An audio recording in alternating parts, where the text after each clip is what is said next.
श्री राम को कष्ट पहुंचाना, ऐसा विचार मैं स्वप्न में भी नहीं कर सकता। मेरी मंशा तो उन्हें उनके उचित स्थान अयोध्या के सिंहासन पर बैठाने की है। यदि आपको अब भी मुझ पर संदेह है तो लीजिए, ले लीजिए मेरे प्राण।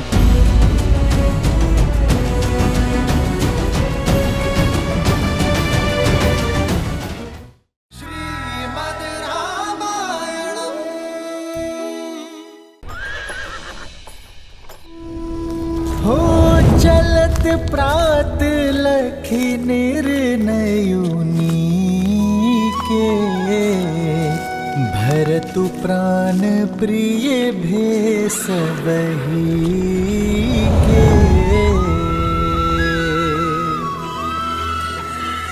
मुनि बंदी भरत ही सिरुनाई, चल सकल घर विदा कराई।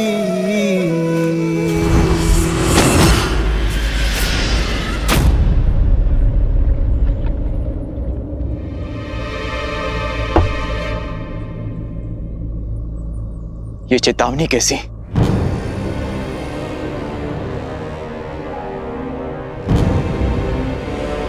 अयोध्या की सीमा लांघकर हम निषाद राज गुहा की सीमा में प्रवेश कर चुके हैं।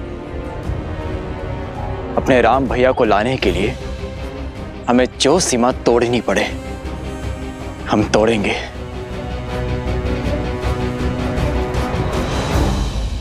निषाद राज गुहा हमारे मित्र हैं। ऋणी है अयोध्या निषाद राज की, जिन्होंने कुमार राम की हर संभव सहायता की है। फिर तो वो हमारे मित्र हुए और पूजनीय भी। मैं अभी उनसे मिलकर उनकी सीमा पार करने की अनुमति लेकर आता हूं।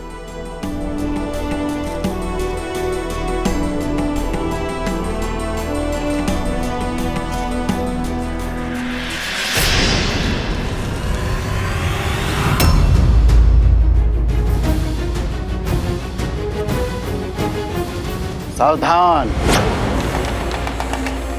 सावधान, सावधान। अयोध्या नरेश भरत, निषाद राज की सीमा पार करके श्री राम के लिए संकट नहीं बनने देंगे हम तुमको। आप अनुचित समझ रहे हैं निषाद राज। मैं तो बस आपसे। हम उचित समझ रहे हैं। देव तुल्य श्री राम को अयोध्या महल से निकलवा बनवासी बन के भी तृप्त नहीं हुई तुम्हारी आत्मा, जो यहाँ ई सेना को लेके आक्रमण करने चले आए। एक पग भी आगे नहीं बढ़ाइएगा। हम जानत हैं कि श्री राम तक तुम्हारा पहुंचना हट होगा और ये भी माने था कि ये युद्ध का ललकार होगा।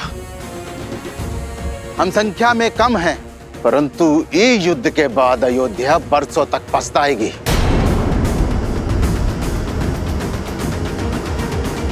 हमरे शरीर में प्राण रहते हम आपको आगे नहीं बढ़ने देंगे।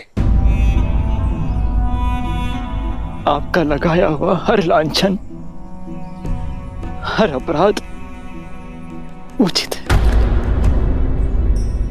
मुझ पापी के कारण ही मेरे भैया राम को ये सब कष्ट भोगने पड़ रहे हैं।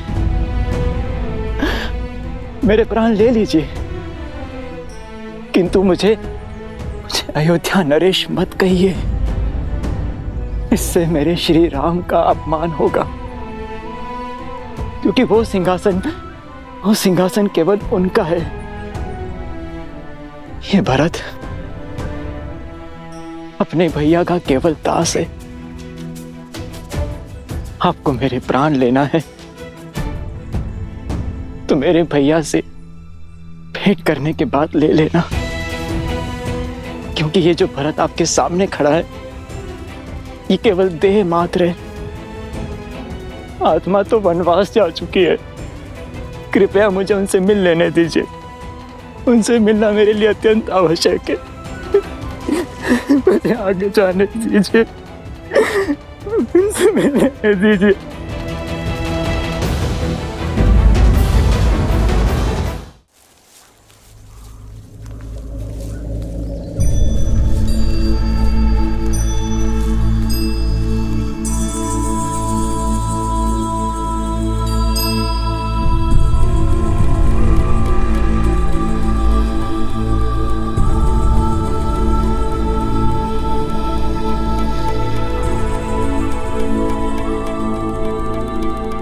ये का है? सारी महारानियां ऐसन वस्त्र में, और ये कलश।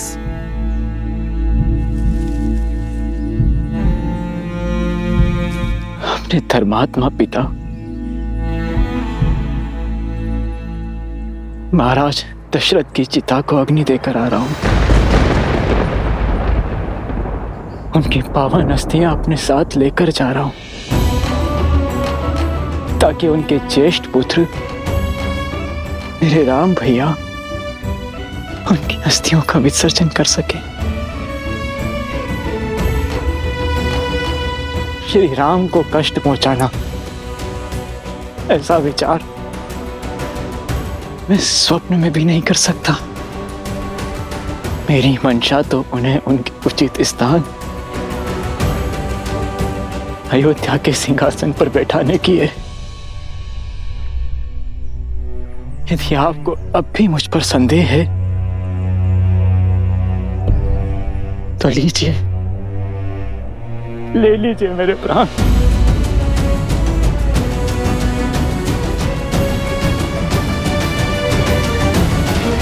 क्षमा प्रार्थी हूं आपकी मंशा पर संदेह किए। क्षमा।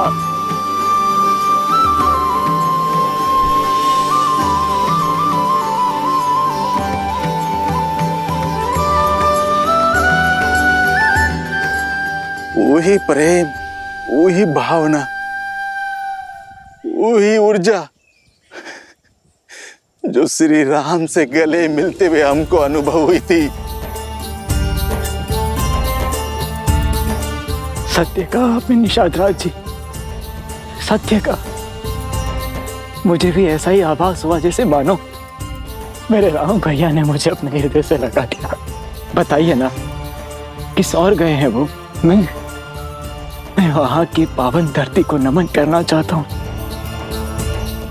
जहां मेरे श्री राम ने अपने चरण रखे। किस और गए? हम आपकी भावना का आदर करत हैं, पर हम श्री राम के दास हैं, उनकी आज्ञा ना ही टाल सकत। वो बोले कि अयोध्या की सीमाओं को मेरे मित्र निषाद राज की निगरानी की आवश्यकता होगी। हमारे मार्ग के बारे में किसी से कुछ मत कहिएगा, किसी को हमारे पीछे मत आने दीजिएगा।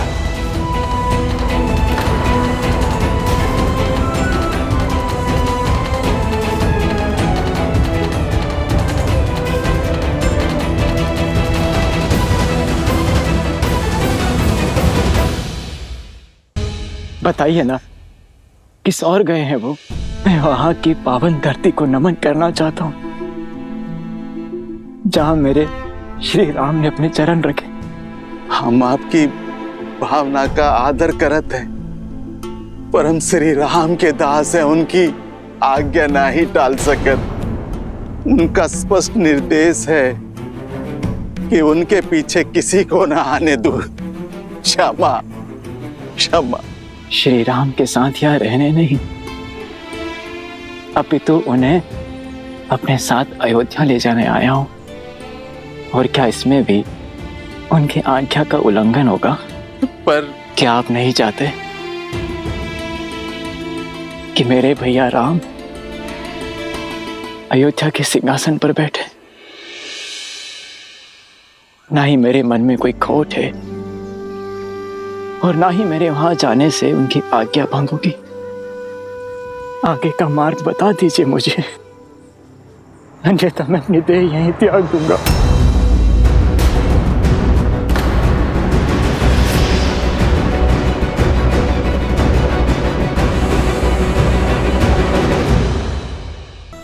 हम उनको रोकने का बहुत प्रयास किया, किंतु श्री राम अपने वचन के इतने दृढ़ की हमारे गांव में भी पग धरने से मना कर दिए।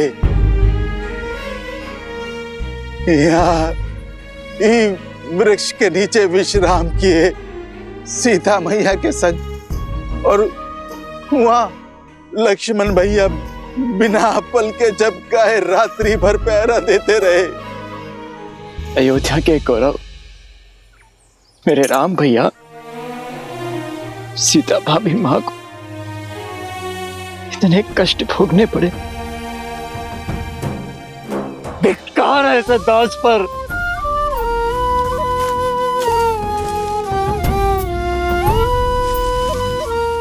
अवश्य ही मेरी राम भक्ति में कोई खोट रहा होगा, जो अपने भैया पर होते कष्ट को आभास न कर पाया।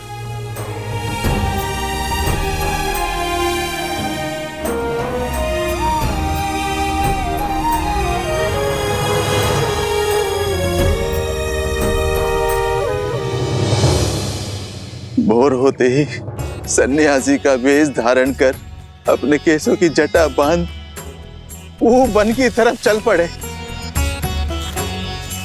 और अपनी पादुका भी छोड़ दी।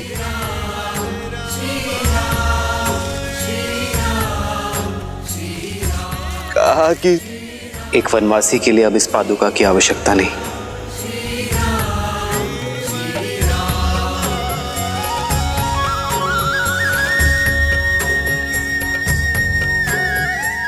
जिस मार्ग पर मेरे राम भैया नंगे पांव चले हो,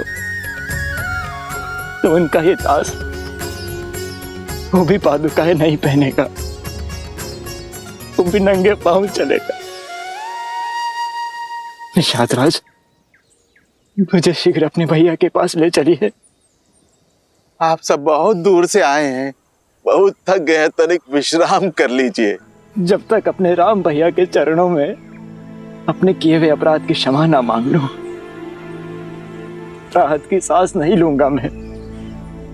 बताइए ना, कहां गए वो वन की ओर।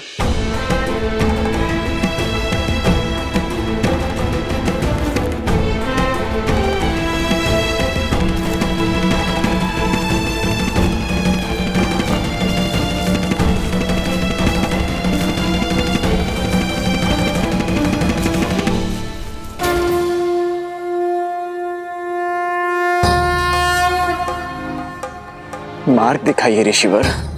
भरत, तुम क्यों राम के कर्तव्य पथ का कांटा बनना चाहते हो?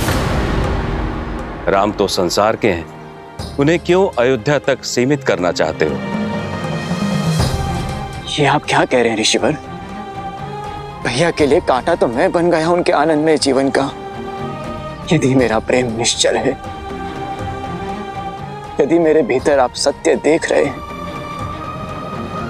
तो मुझे मेरे राम भैया का पता बताइए, उन्हें उनके उचित स्थान अयोध्या में लौट आने का मार्ग बताइए। अन्यथा मेरे जीवन का कोई अर्थ नहीं है। मार्गदर्शन दीजिए। अद्भुत है तुम्हारा समर्पण, तुम्हारा प्रेम, जिसे संसार कालांतर तक स्मरण रखेगा। राम लौटेंगे या नहीं, ये वो निश्चित करेंगे, लेकिन उन तक पहुंचने का मार्ग मैं तुम्हें बता देता हूं। सुमत जी, निषाद राज जी, आप दोनों दो टुकड़े लेकर अलग अलग मार्ग से चित्रकूट की ओर प्रस्थान करें, और मैं प्रजा और परिवार के साथ आगे बढ़ता हूं। देखिए, इस निर्जन वन में कहां वसंत आया हुआ है, अवश्य भैया वहीं होंगे।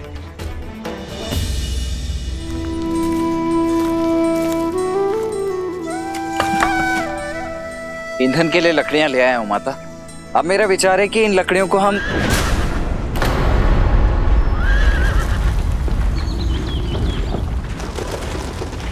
अवश्य कोई संकट निकट है। आप चिंता मत कीजिए, मैं अभी देख कर आता हूं।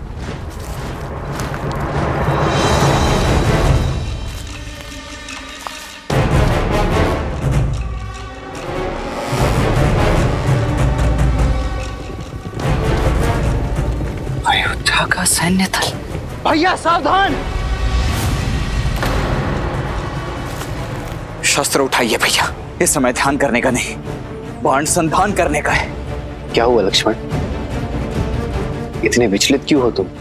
क्योंकि दुस्वप्न सत्य होने जा रहा है भैया, परंतु मैं उसे इस बार सफल होने नहीं दूंगा। बस आपको मेरी सौगंध है, आप मध्य में मत आइएगा।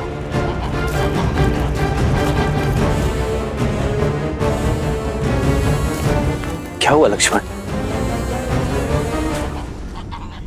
कौन आया है? वही भैया, आपका प्रिय भरत। क्या मेरा भरत आया है?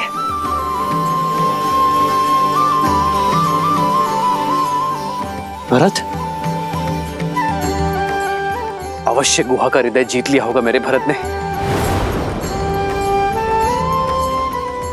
अब तो बड़े हो जाओ लक्ष्मण, क्या बचपन की भांति अब भी मेरे प्रेम के लिए भरत से लड़ने को सज्ज हो तुम? आपका मन इतना पवित्र क्यों है भैया? देखिए भैया, देखिए, आपका प्रिय भरत अकेले नहीं आ रहा है, अपने साथ संपूर्ण सैन्य दल को लेकर आ रहा है।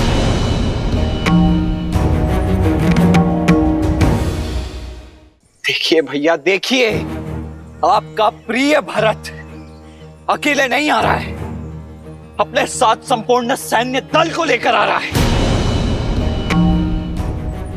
और सेना लेकर कोई भी भ्रातृ प्रेम जताने तो नहीं आता है भैया, आक्रमण करने आता है।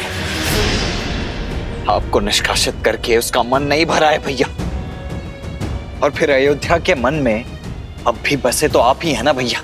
इस बात को सहन नहीं कर पाएगा, वो नहीं कर पा रहा है। भय है उसे भैया कि कहीं उसका राज्य उससे छिन ना जाए, इसीलिए आप पर आक्रमण करके इस संदेह को सदा सदा के लिए मिटा देना चाहता है। लक्ष्मण, संसार में ऐसा कुछ नहीं जो मेरे भरत के मन को मलिन कर दे। माता कैकेयी के लिए भी तो आपके विचार यही थे ना भैया, परंतु उनका मन तो हो गया मलिन। भूलिए मत भैया, भरत की धमनियों में भी उन्हीं का रक्त दौड़ रहा है। शक्ति और सिंहासन की चाह ने देवराज इंद्र तक को भ्रमित कर दिया था, फिर भरत तो एक साधारण सा मनुष्य ही है ना। यही तो अंतर है इंद्रदेव में और भरत में लक्ष्मण। वो भरत है, कभी भ्रमित नहीं हो सकता। तो मैं भी आपका लक्ष्मण हूं भैया, जिसके जीवन का एकमात्र उद्देश्य आपकी रक्षा करना है और कुछ नहीं। और ये तो मैं करके रहूंगा। लक्ष्मण,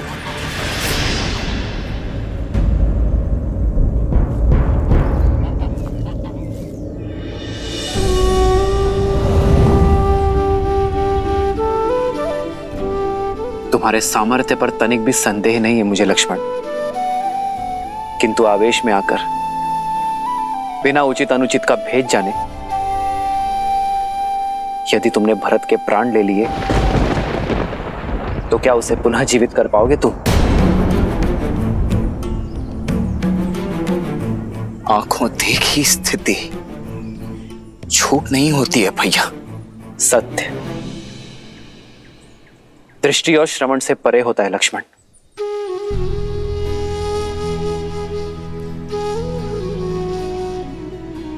यदि भरत पर नहीं तो मुझ पर विश्वास कर लो। भरत के मन में केवल निश्चल प्रेम वास करता है लक्ष्मण, और कुछ नहीं।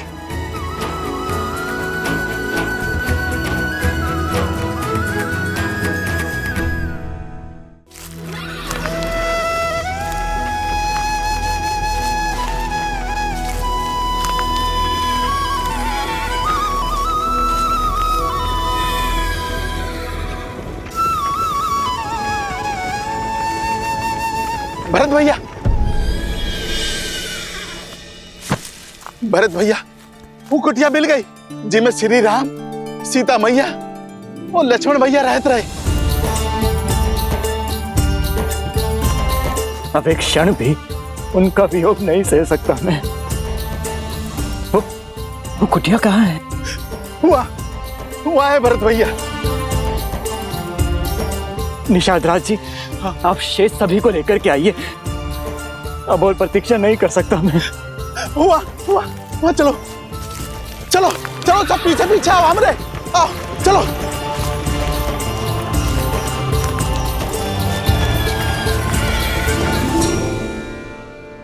आओ लक्ष्मण। भैया, भाभी माँ, आप ही समझाइए ना भैया को। समझने की आवश्यकता तो तुम्हें है लक्ष्मण। आवश्यक तो नहीं ना भैया कि स्नेह का जो बीज आपके मन में पनप रहा है वही भरत के मन में भी हो। यदि उसका ध्येय युद्ध हुआ तो करने दो। भरत हमारा महाराज है और राजा पर अस्त्र उठाना अधर्म है। तो यह अधर्म करने के लिए भी सज्ज हूं मैं भैया। यदि भरत शत्रु बनकर आया ना तो आपकी सुरक्षा में उस पर शस्त्र उठाने के लिए तनिक भी संकोच नहीं करूंगा मैं भैया। लक्ष्मण,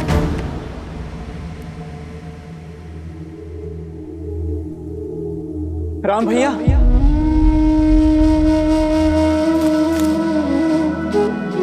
आदर्श और मर्यादा की है ये कथा।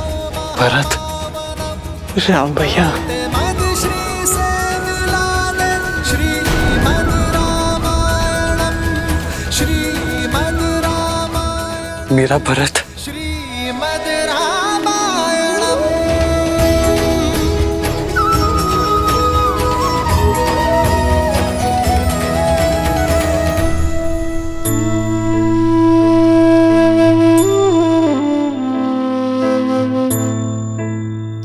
हमारा अयोध्या का महाराजा भरत। आप महाराज मत कहिए भैया।